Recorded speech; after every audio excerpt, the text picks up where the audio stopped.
ସମସ୍ତଙ୍କଠାରୁ ସବୁ ଜିନିଷ କେବେ ଆଶା କରିବା ଉଚିତ ନୁହେଁ।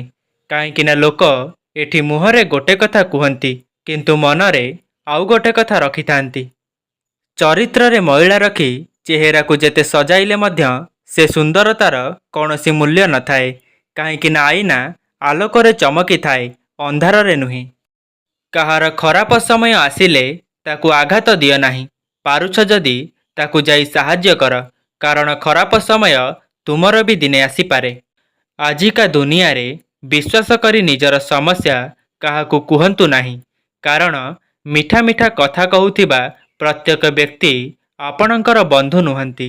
ଦିନେ ନା ଦିନେ ସେ ନିଶ୍ଚୟ ଆପଣଙ୍କ ଦୁର୍ବଳତାର ଫାଇଦା ଉଠେଇବ। ଜୀବନ ଥିଲେ ଦୁଃଖ ଅଛି, ଦୁଃଖ ବିନା ସୁଖର ଅନୁଭବ କିଛି ନାହିଁ। ମନକୁ ସ୍ଥିର ରଖ, କାଲି କ'ଣ ହେବ ନ ଭାବି ଆଜି ହସି ହସି ଶୋଇପଡ଼। ମୁଁ ଭଗବାନଙ୍କୁ ଏତିକି ପ୍ରାର୍ଥନା କରୁଛି ଯେ ମୋତେ ଘୃଣା କରୁଥିବା ବ୍ୟକ୍ତିଙ୍କୁ ଭଗବାନ ଏତେ ଖୁସିରେ ରଖନ୍ତୁ ଯେ ତାଙ୍କୁ ମୋ କଥା ଭାବିବାକୁ ସମୟ ନ ମିଳୁ। ଲୋକମାନେ ଟିକିଏ କଥାରେ ହାତ ଛାଡ଼ି ଦିଅନ୍ତି, କିନ୍ତୁ ଭଗବାନ ଟିକିଏ ପ୍ରାର୍ଥନାରେ ଆମ ହାତକୁ ଧରି ପକାନ୍ତି।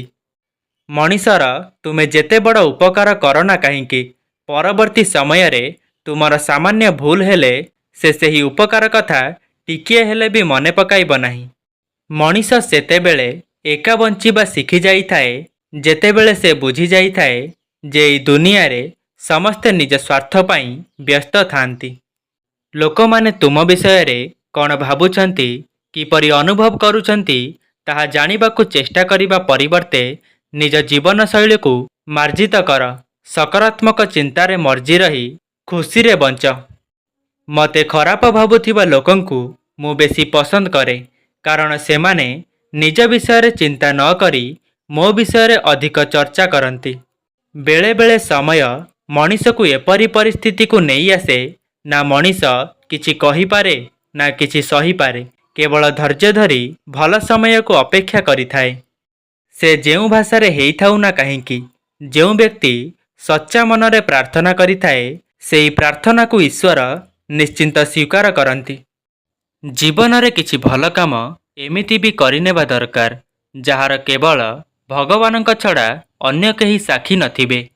ଏହା ଅପ୍ରିୟ ହେଲେ ବି ସତ, ଯଦି ଆପଣ ଜୀବନରେ ଖୁସିରେ ରହିବାକୁ ଇଚ୍ଛା କରୁଛନ୍ତି ତେବେ ଅନ୍ୟ ଉପରେ ଆଶା ରଖିବା ଠିକ୍ ନୁହେଁ।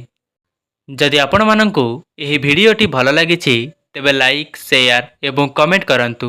ଏହିଭଳି ମୋଟିଭେଶନାଲ ଭିଡ଼ିଓ ଦେଖିବା ପାଇଁ ଆମ ଚ୍ୟାନେଲକୁ ସବସ୍କ୍ରାଇବ୍ କରନ୍ତୁ। ରହୁଛି, ନମସ୍କାର।